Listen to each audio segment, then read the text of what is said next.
அனைவருக்கும் வணக்கம். தெய்வத்தால் ஆகாதெனினும் முயற்சிதன் மெய்வருத்த கூலி தரும்.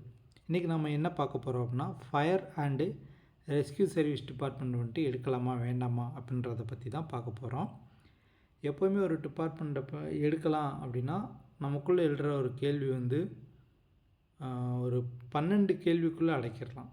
அந்த சிறந்த 12 கேள்வியை தான் நான் வச்சுருக்கிறேன். ஒன் பை ஒன்னாக வரிசைக்காக பார்க்கலாம். வேலை நேரம் எப்படி இருக்குன்னு கேட்டிங்கன்னா 24x7 இல்லை 10லேருந்து 5:45 வரைக்கும் இருக்குமான்னு கேட்டிங்கன்னா 10லேருந்து 5:45 வரைக்கும் இருக்கும். அதுக்கு மேலே இருக்காது.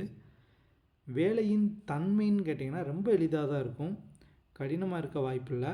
பெண்களுக்கு ஏற்ற துறையா? நிச்சயமாக உறுதியாக பெண்களுக்கு ஏற்ற துறை தான். தாராளமாக பெண்கள் இந்த துறையை தேர்ந்தெடுக்கலாம்.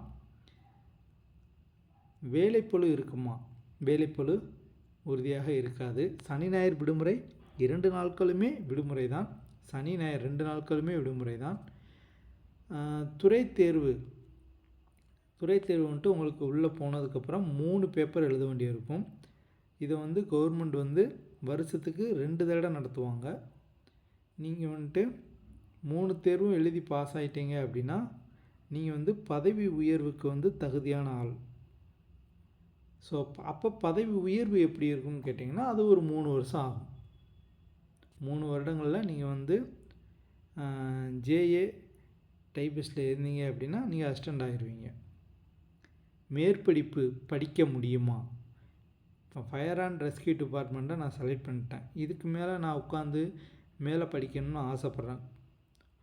குரூப் 2 இல்லை குரூப் 1 படிக்கணும்னு ஆசைப்பட்றேன். முடியுமான்னு கேட்டிங்கன்னா தாராளமாக படிக்கலாம். 5:45க்கே அங்கே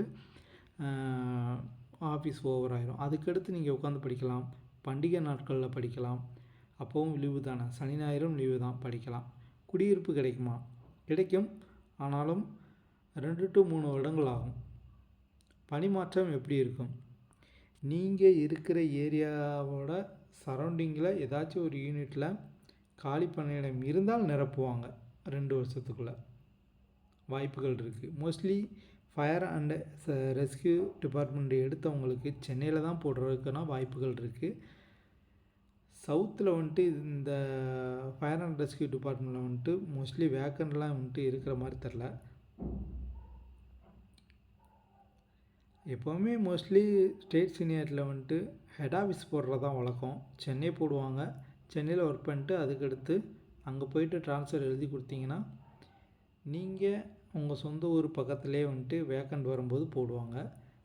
இந்த டிபார்ட்மெண்ட் எடுத்தால் பப்ளிக் மத்தியில் நல்ல வரவேற்பு மரியாதைலாம் இருக்குமான்னு கேட்டிங்கன்னா அப்படி இருக்க வாய்ப்பில்லை. நீங்கள் உங்கள் வேலை உண்டுன்னு இருந்துட்டு போயிடலாம். இதில் பெரிய அளவில் ரெஸ்பெக்ட்ஃபுல் தான் இருக்க வாய்ப்பில்லை. அரசியல் தலையீடு இருக்குமான்னு கேட்டால் சுத்தமாக இருக்காது. வேலை போவீங்க, வருவீங்க, சம்பளம் வரும். Okay, thank you.